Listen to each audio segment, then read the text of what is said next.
네, 이틀 전 최고위원 회의에서 충돌했던 더불어민주당 지도부, 오늘 민주당 텃밭인 광주에서 또 충돌했습니다. 친명계 최고위원들 정청래 대표 면전에서 뻔뻔하다고 직격하자 친청계 최고위원 김민석 국무총리를 겨냥하며 맞받았습니다. 최재원 기자입니다. 더불어민주당 텃밭인 광주에서 열린 최고위원회의. 친명계 최고위원이 정청래 대표 면전에서 에둘러 사퇴를 압박했습니다. 6.3 지방선거는 승리하지 못했습니다. 많은 분들은 뻔뻔한 지도부라고 이야기합니다. 정권은 짧다고 한 정 대표의 발언도 대받아쳤습니다. 국민은 영원하고 정권은 짧습니다. 국민과 당원은 영원하지만 정권은 짧습니다. 지방선거에 대한 우리 국민들의 민주당에 대한 부분은 엄중한 경고였습니다. 친청계 최고위원들 곧바로 반격에 나섰습니다. 정 대표와 경쟁이 유력한 김민석 총리를 직격했습니다. 대통령 순방 중 국가를 대리하는 책임자가 연 이틀이나 당선자 워크숍에서 축사하고 사진 찍는 것이 급박한 업무일 것은 아닙니다. 김 총리는 오늘 이재명 대통령이 높게 평가한 농어촌 기본소득 시범사업 현장을 찾았습니다. 정부에서도 이 기본소득 지금 우리가 시범사업을 하잖아요. 남해에서 더 늘리고. 정 대표의 전당대회 출마 여부를 두고도 여러 전망이 나옵니다. 꿈을 깨는 과정이에요. 소위 말해서 명청대전을 감수하고 나가서 진다? 그 길을 저는 선택할 수 있겠느냐.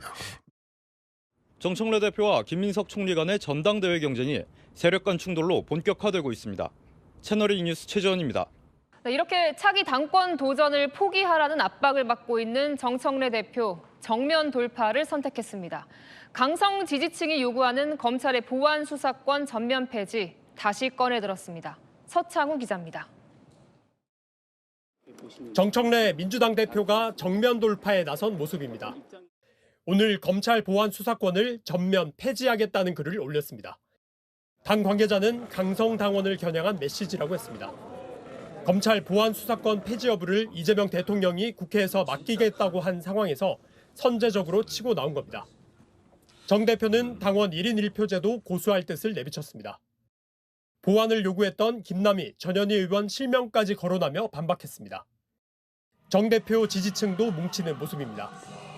2030 세대 당원 비중이 낮아 1인 1표제가 민심과 괴리된다는 친명계 지적에 딴지일보 게시판에선 2030 당원을 더 모으면 되지 않느냐고 반박했습니다. 친명 진영에서 사퇴 압박을 넣고 있지만 정 대표 측은 지금 사퇴 요구는 당원들의 목소리가 담겨 있지 않다고 반박했습니다. 지방선거 이후 첫 현장 최고위원회의로 텃밭 광주에서 연 정 대표. 호남은 민주당의 부모님과 같은 존재입니다. 잘난 자식이든 못난 자식이든 늘 품어주시는 부모님처럼. 당원 비중이 30%를 차지하는 호남 민심 잡기에 나섰다는 분석입니다.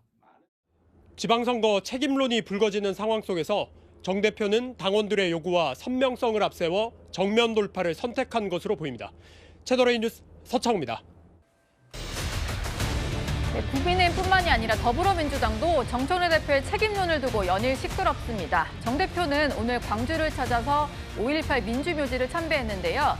일부 유튜버들이 정 대표의 사퇴를 외치면서 항의하는 모습이 포착됐습니다. 정청래! 사퇴하라! 사퇴하라! 사퇴!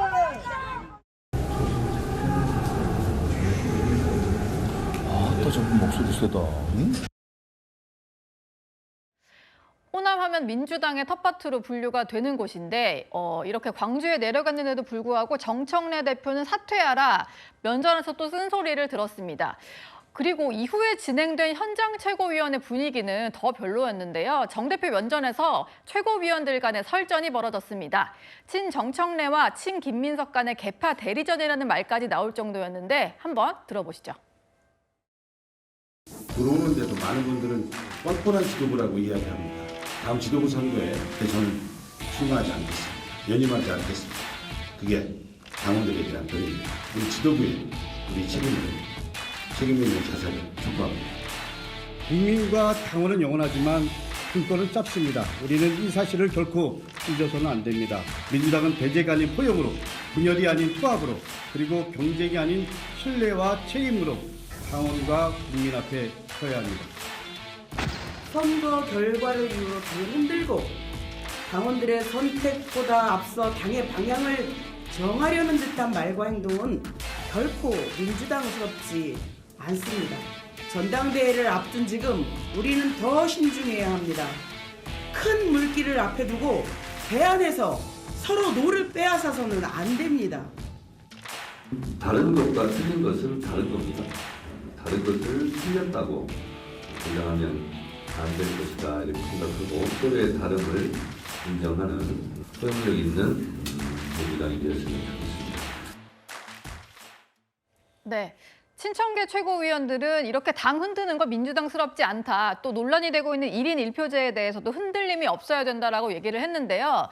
뭐 반청이라고는 또 아니라고 정정해달라고 하실지 모르겠습니다만 일단 당 대표와는 좀 각을 세우고 있는 나머지 최고위원들 같은 경우는 선제적으로 나는 연임 안 하겠다. 불출마 선언을 했고 또 당권은 짧다. 이런 표현까지 썼습니다. 이현종 의원님. 네.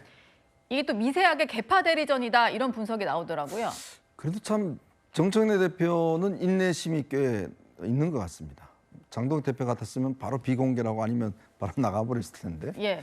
끝까지 저 이야기를 듣고 있잖아요. 뭐 그게 당 대표로서 해야 될 일이죠. 지금 뭐 여러 가지 목소리가 있지만 의원총회도 했지 않습니까? 의원들이 뭐 사퇴하라라고 다 이야기했는데 그게 바로 어제였잖아요. 네, 다 또 듣고 또 새겨 듣겠다라고 이야기까지 했잖아요. 근데 아마 장동혁 지금 저 정청래 대표는 지금 일단 8월 17일 날로 전당대회가 예정이 됐기 때문에 아마 그 전에 사퇴를 할 겁니다. 현실적으로. 예전에 이재명 대통령도 당대표 시절에 미리 사퇴를 하고 박찬대 원내대표가 대행을 맡아서 하다가 이제 다시 된 거거든요. 예. 아마 뭐 이런 거는 이제 지금 이제 전국을 도는 것은 이 선거 끝나고 난 다음에 그래도 이제 자신의 지지층에게 뭔가 이렇게 탄압당하고 있다. 이런 모습들을 보여주는 저는 이것도 하나의 어떤 본인의 전당대회 전략이 아닌가 싶습니다. 그리고 또 자신의 지지층들을 또 결집시키는 효과들이 있는 것이고 또 자신감 있는 게 뭐냐면 1인 1표제를 바꿔서 지난번 박찬대 지금 인천시장과 대결에서 꽤 큰 표차로 이겼잖아요. 60대 30으로 이겼잖아요. 그런 것들이 실제로 본인에게는 최대 강점이라고 생각하고 이번에도 이제 지금 시도당 위원장 이런 것도 다 1인 1표제로 바꿨거든요. 예. 그러니까 사실 그게 정청래 대표의 큰 그림이었죠. 결국은 1인 1표제로 하는 것이 나에게 유리하다는 것이고 지금 현재 이제 김민석 전 총리가 이제 곧 사퇴해서 오면 레이스에 돌입할 것이고 송영길 의원도 지금 출마를 하겠다는 거 아니겠습니까? 네.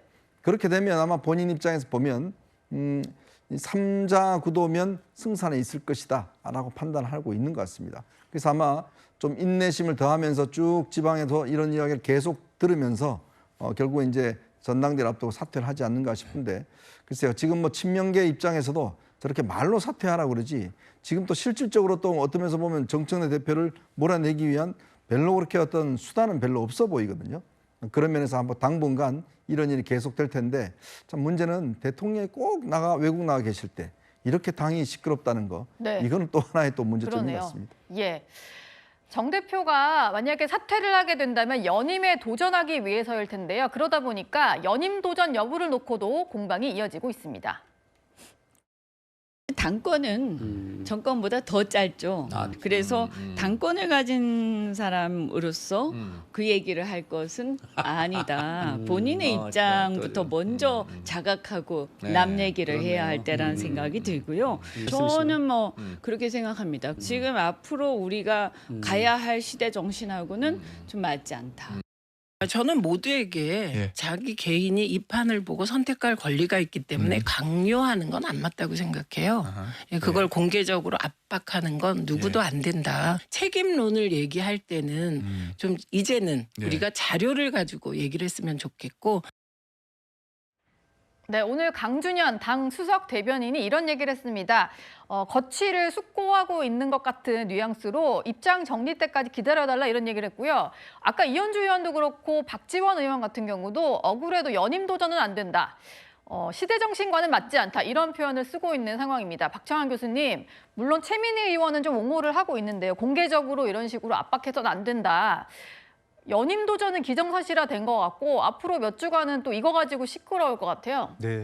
근데 연임을 계속 고집할 수 있을까? 저는 어려울 수도 있다라고 봅니다. 안 할 수도 있다라고 보시나요? 네, 그러니까 못할 수도 있다라고 봅니다. 예. 왜냐하면 이재명 대통령은 지난 기자회견에서 여당은 바다 같은 존재가 되어야 된다. 앞으로 여당이 나아갈 길에 대해서 정리를 했어요. 예. 더 바다처럼 포용하는, 즉 확장성으로 나아가야 된다. 그래서 뭐 김용남 같은 사람 안 되고 이런 얘기 안 나와야 된다라고 얘기를 한 거예요. 그런데 정청래 대표는 정반대 얘기를 제시했습니다. 최근에 뭐 노사모 정신, 1인 1표, 보안 수사권 전면 폐지 이런 게 다 선명성의 정치예요. 예. 그러니까 이재명 대통령은 확장성의 정치로 가야 된다라고 방향을 제시를 했는데 정청래 대표는 반대로 선명성의 정치로 가겠다라고 선언을 한 거예요.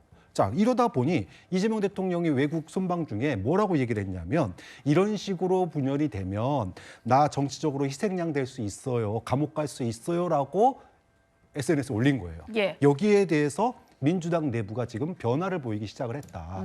자, 이렇게 임기 1년밖에 안 된 대통령과 여당 대표가 각을 세우는 경우는 없습니다. 대통령의 지지율이 하락하고 있다면 모를까. 윤석열 대통령 같은 경우 대표적으로 그랬죠.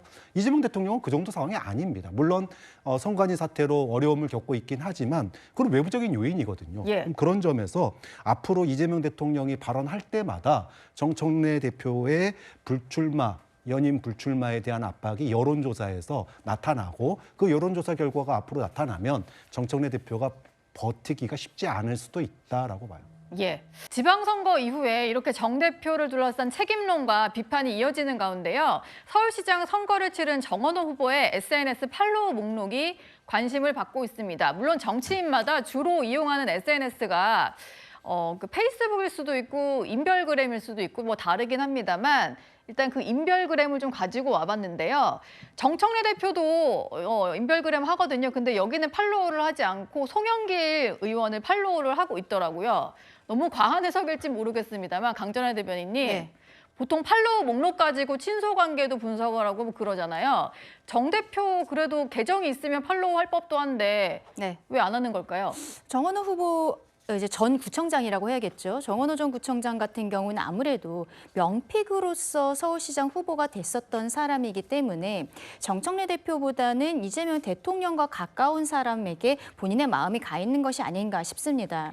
특히 본인은 이제 구청장을 내려놓고 서울시장 후보로서 민주당 대표로서 뛰었지만 낙선한 상황에서 향후에 뭐 정치적인 행보를 좀 고민을 할 수밖에 없겠는데 그러면 2년 뒤에 뭐 성동이라든지 이런 지역구를 중심으로 해서 다시 이번에는 총선에 도전할 가능성이 저는 높다라고 생각을 하거든요. 예. 그렇다면 정원호 후보 입장에서는 다음 총선에 있어서 공천권을 누가 가질 것인지 이런 생각을 하면서 아마 팔로우를 하지 않았을까라는 생각이 드는 부분들입니다. 예. 지금은 정원호 전 구청장에 대한 목록만 보았지만 민주당에서 전체적으로 좀 분위기가 정청래 대표가 이번 선거에서 완전히 승리한 것은 아니다라고 생각을 하고 있는 것 같아요. 그리고 거기에 대해서는 책임을 가져야 되는 거 아니냐라는 이야기들이 나오지만 저는 정청래 대표가 대통령 그 해외 나가시는 환송 장소 공항에 가지 않고 그때 뭐 청와대에서 오지 말라고 했다라고는 합니다만 네. 갔던 장소가 전북에 가서 이원택 당선인을 만나고 그리고 고창 선운사를 찾아갔다는 것이죠.